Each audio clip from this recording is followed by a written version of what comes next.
play an important role in the coming world government. A great example of this is a man named Robert Mueller. Robert Mueller was the author of the World Core Curriculum. He is widely recognized as the father of global education.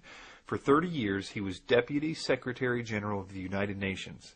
He was the Chancellor of the United Nations University. His ideas about world government, world peace, and spirituality led to the increased representation of religions in the United Nations, especially the New Age movement. He became known as the philosopher of the UN. He's the founder of Robert Mueller Schools, and the preface of the Robert Mueller School World Core Curriculum Manual, November 1986, says, "The underlying philosophy upon which the Robert Mueller School is based will be found in the teachings set forth in the books of Alice A. Bailey by the Tibetan teacher Dejwa Kul." Robert Mueller told an audience in Costa Rica, "We hear now of the Gaia hypothesis, of the interdependence of all inert and living matter, that we are part and parcel of a living planetary organism." Maurice Strong is another Gaia supporter. He was the founder and Secretary General of the United Nations Environment Program and Secretary Advisor to Kofi Annan. He was the founder of the Earth Council and the Earth Charter Initiative and former president of the United Nations University of Peace. He is the author of most of the key United Nations environmental policies and plans, including Agenda 21, the Earth Charter, the Kyoto Protocol, and the United Nations Report on Global Governance. He also founded the Manitou Institute, where various groups perform rituals to heal Gaia. This list can also include people like Al Gore and Ted Turner.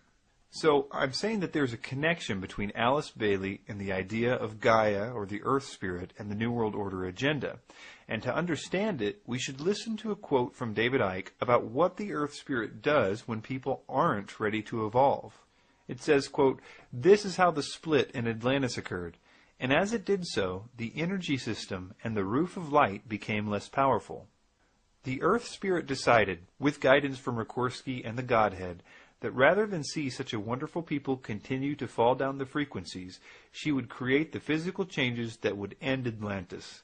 Those who were still balanced enough to listen to guidance from the light levels would be led to places of safety during the changes. They would later return to restore the roof of light and to take care of the planet still further to even higher frequencies than she had yet reached. You can see that the Earth Spirit did not make this decision out of anger or resentment. Her motivation was love, just as it is today. Had she done nothing, these beings who had worked so hard to evolve up the frequencies would have continued to fall back again. But when she told the Atlanteans her decision through thought communication, most of them didn't like it. This inability to understand the situation confirmed that the time was right to act.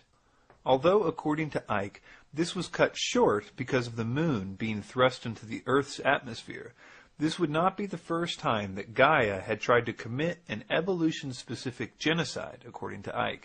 She also did the same thing to Lemuria, what he calls Mu, before it. He wrote, "The energy system was in such a muddle that it threatened the Earth Spirit's ability to harmonize, and she decided to act to bring Mu to an end. If there comes a point when it's necessary to take action to maintain balance for everyone's benefit and check the imbalances that are harming the progress of all in her care, then it is her duty to act. Sometimes this can mean enormous changes that have to take place, but it's always done out of love and necessity, not malice." And according to Icke, the Earth Spirit then proceeded to kill everyone. And he still believes we are in danger because the Earth's consciousness is too low. The only difference now is that the idea of the Illuminati has been incorporated as the ones making it happen. So, of course, the planet itself is a living, thinking, emotional entity. And we are interacting with that energy field. And one of the things the Illuminati have set out to do and are trying ever more to do in the period we're experiencing now is to bring the vibrational state of the Earth's field, the Earth's consciousness, to as low a point as they can. It's also important to understand that Icke's belief in Lemuria or Mu and Atlantis are derived entirely from theosophy, and he still very much believes in these today. In ancient times, prehistorical times, in terms of official history, where there were, it would appear, two great civilizations which made together a global civilization, one based on a landmass which has become known as Atlantis, and one which has become known as Mu or Lemuria. And these were advanced, very advanced civilizations with, in many ways, knowledge beyond what is available in the public arena today. And they went to great technological lengths, great understandings, for instance, in how you can create a magnetic field which then makes vast stones basically weightless, and you can push them along and maneuver them around. Great technological advancement, at least among the elite. Now, there's not a shred of evidence outside the Plato account about Atlantis. And the idea of Lemuria, well, the main evidence for that is because Helena Blavatsky, the founder of Theosophy, simply said so. The idea of the sunken continent of Lemuria that Blavatsky describes has been proven an impossibility after the discovery of plate tectonics, which has led modern theosophists to concede that if Lemuria existed, maybe it was simply an era in time instead of an actual continent in light of this new evidence. Hitler and the Nazis also really liked theosophy. Hitler was said to have kept a copy of the secret doctrine by Helena Blavatsky by his bedside. The swastika of the Nazis was used because of its use by Blavatsky as her symbol for theosophy. The genocide that Hitler imposed was rooted in the theosophical view of the tall, blonde-haired, blue-eyed root races from Atlantis. And actually, Icke believed this too. He says on page 46 of Love Changes Everything that the inhabitants of Atlantis were an average height of 6'5", blonde-haired, and skin that glowed white. Icke himself remarks about the incredible influence that theosophy had on Hitler in this way. He says, quote, "I'm not saying that Blavatsky was negative, only that Hitler was influenced by her work." A few other similarities is that Hitler also believed in this idea that the moon came into our orbit and thus gave the need to create this new evolution. He also believed, like Icke, that the earth was hollow, which is funny because in Icke's book The Biggest Secret, when he talks about this, his main evidence for the hollow earth was simply that the Nazis believed it too, which is really only because they both read Helena Blavatsky, who makes the claim in The Secret Doctrine. Also, Hitler believes that the Atlanteans possessed psychic powers and that they were destroyed by a flood, just like Icke believes.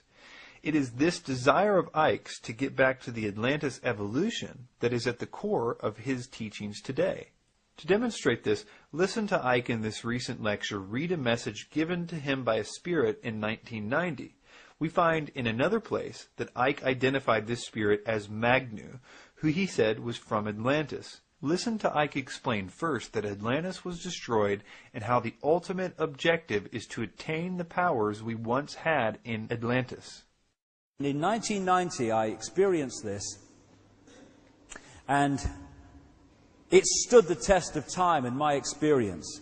My own allegiance with your planet goes back to an Atlantean period when there were many energies being used and information and knowledge being used which were, for particular reasons of safety, withdrawn, shall we say, to prevent complete catastrophe, to prevent total destruction of your planet. As the energies around your planet quicken, this is 1990, so these latent energies, these energies which have been withdrawn, will now be phased back in. They will gradually be awakened. As the consciousness level of your planet raises itself, those of you who are working together to raise your consciousness, you will be able to hold more and more refined vibrations, and the energies themselves contain the knowledge and the information which is beginning to surface again in your consciousness. So many of you will remember the Atlantean times. You will remember that you communicated with, say, dolphins and whales. You understood these sentient creatures. You could levitate. You could manifest things. You could cause spontaneous combustion by not miraculous means at all. Once you know what you're doing, these things follow. It is a matter of order. Now, I'm looking at a time on your planet when these energies, this knowledge is reawakened and reintegrated into your consciousness. At the very least, we should all be warned that this philosophy has had negative consequences at least once before in history, because it's the same thing that Hitler wanted. The fifth root race of Blavatsky, which Hitler was trying to bring about, was known as the race of hope, and it was said that they would soon rise to the pinnacle of spirituality formerly attained by Atlantis, but that certain people were holding them back. And as we will see in the final section, Icke also holds to this very dark idea. This idea has always been planned to be used in the context of a one-world government.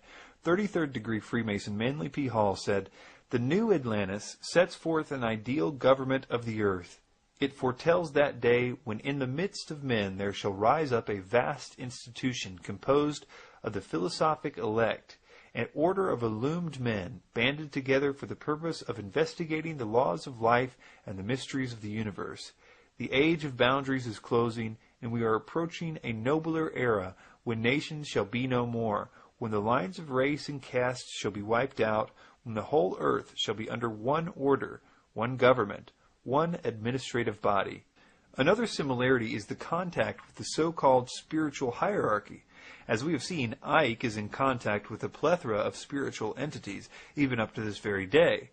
The Thule Society, the secret society that Hitler belonged to, also used the theosophical swastika, by the way, believed that highly intelligent spiritual beings existed and that the truly initiated could keep in contact with those beings for information about the world. The occultist Dietrich Eckhart taught Hitler to get in contact with this spiritual hierarchy, and Hitler in fact believed he was in contact with this superior mythical race taught about by the Thule Society. Eckhart remarked on his deathbed, quote, "Follow Hitler, he will dance, but I am the one to blow the pipe.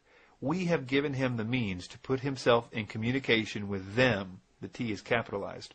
"Mourn me not, I have influenced history more than any other German." Hitler wanted to enhance his connection to these beings further, and Ernest Pretsky, a book dealer, introduced Hitler to a psychedelic drug containing mescaline and peyote. This produced clairvoyant visions that made Hitler believe he had opened the door to more supernatural powers. Icke, too, was seeking a deeper connection to the spirits that had contacted him, and so he went to Brazil, where he took a potent drug used by shamans to contact the spirit world. Icke calls what contacted him that night the voice, and he says that it was the most defining moment of his career. Then came the third stage, which started in 2003, when I had an ayahuasca experience in Brazil, and a voice talked to me for 5 hours about the nature of reality. Real clear, very funny, and mind-blowing and life-changing. I have often wondered if Icke has ever taken any precautions to make sure that the entities that he is in contact with are good entities. He often talks about how the Illuminati are in contact with bad extra-dimensional beings, after all. And the same gods, demonic entities as they're called in this case, that are worshipped by the Satanists, are the same gods that are worshipped by the secret societies and the religions. Unknowingly, in Satanism, it's knowingly. These reptilian entities seem to operate, and again, it's not just reptilian. There are many different kinds of entities that do not have a human form, that operate just outside of human sight, and history has recorded them as demons and all this stuff. So I wonder if he had a system to discern whether the ones that he's talking to are the same ones that are influencing the Illuminati. You can imagine I was a bit discouraged to hear things like this. Well, I've been on a long journey of nearly 20 years now, consciously doing this, and some force has been pushing me in different directions through intuition, through urges. I just got to do this, I've just got to go there. As I've gone through this and followed it, and who the force is and they are, I don't know. I'm not really that interested, funnily enough, because I just go with it, and I'll remember what it's all about when I leave this genetic spacesuit. Now, here is the mystery, considering all that we have learned so far. I think there's a lot of this whole New Age area, you know, of ascended masters and all the Blavatsky stuff and Ashtar Command. I say that that is a belief system controlled by the same force, which is also trawling that bloody energy as we go along. Again, considering everything we have just learned, this is clearly an admission that he has been lied to by the spirits all of his life. I mean, if they told him that they were Alice Bailey's ascended masters, which they did, and they taught him theosophy word for word, which they did, he must be admitting here that all that he was taught is a lie. But the problem is that he has never stopped teaching and promoting the beings he talked to or what they told him to teach. He clearly attributes everything he is to them. Among these messages that was given to me in 1990 were, he will say things and wonder where they came from. They will be our words. Sometimes we will put knowledge into his mind. Sometimes